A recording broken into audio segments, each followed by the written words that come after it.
এই রেসিপিটা ট্রাই করার পর আমার এত বেশি আফসোস হচ্ছিল যে কেন আমি এটা আগে বানালাম না। এত বেশি মজার যে মুখে দিলেই মেল্ট হয়ে যায়। আর এটা থাইল্যান্ডের খুবই ফেমাস একটা ফুড। যারা আমার মতো থাইল্যান্ড যেতে পারবেন না তারা অবশ্যই বাসায় একবার ট্রাই করে দেখবেন। এজন্য প্রথমে 2টা ডিম আর হাফ কাপ চিনি দিয়ে একটা হ্যান্ড মিক্সের সাহায্যে খুব ভালো করে মিক্স করে নিচ্ছি চিনিটা গলে যাওয়া পর্যন্ত। এখন 1 টেবিল স্পুন তেল দিয়ে আবারও সবকিছু ভালো করে মিশিয়ে নিব। এবার একটা ছাঁকনির সাহায্যে 1 কাপ ময়দা, 1 চা চামচ কর্নফ্লাওয়ার আর হাফ চা চামচ বেকিং পাউডার নিয়ে সবকিছু চেলে ডিমের মিশ্রণটার সাথে ভালো করে মিক্স করে নিব।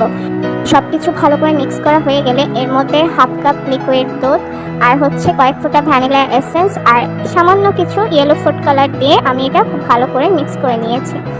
এবার প্যানে আমি সামান্য অয়েল ব্রাশ করে নিয়ে তার মধ্যে ব্যাটারটা দিয়ে চারপাশে ছড়িয়ে নিয়েছি। চুলার আঁচটা কিন্তু একদম লোতে থাকবে। যখন এক পাশ ড্রাই হয়ে আসবে তখন একটা স্প্যাচুলার সাহায্যে চারপাশে একটু ছাড়িয়ে নিয়ে এটাকে উল্টে দিতে হবে।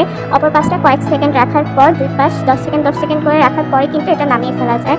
এটা করতে খুব বেশি একটা সময় লাগে না। এই তো এভাবে করে আমি সবগুলো রুটি বানিয়ে নিয়েছি। আর এটা এত বেশি সফট, হাতে নিলে অপর পাশে দেখা যাচ্ছে এরকম পাতলা করে এটা করতে হবে, না হয় ফোল্ড করার সময় ভেঙে যেতে পারে। আর এখানে আমি হাফ কাপ হুইপ ক্রিম নিয়ে বিট করে নিয়েছি আর নিয়েছি আমের স্লাইস। এবার একটা রুটি নিয়ে তার মধ্যে হুইপ ক্রিম দিয়ে মিডলে আমের স্লাইসটা রেখে চারপাশ থেকে ফোল্ড করে নিচ্ছি।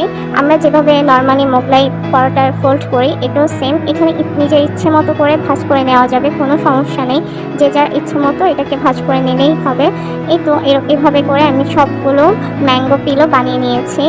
আর এটা বানানো যেমন সহজ, খেতে কিন্তু অসম্ভব মজার। আমের সিজন থাকতে থাকতে কিন্তু এই মজাদার ভাইরাল ম্যাঙ্গো পিলোটা অথবা ম্যাঙ্গো স্টাফ প্যানকেকটা বাসায় একবার হলেও ট্রাই করে দেখবেন। না হয় কিন্তু পরে আমার মতো আফসোস করতে হবে যে কেন এটা বানালাম না। এত বেশি মজার আর এত সফট যে মুখে দিলেই মেল্ট হয়ে যায়। বাসায় অবশ্যই ট্রাই করতে ভুলবেন না।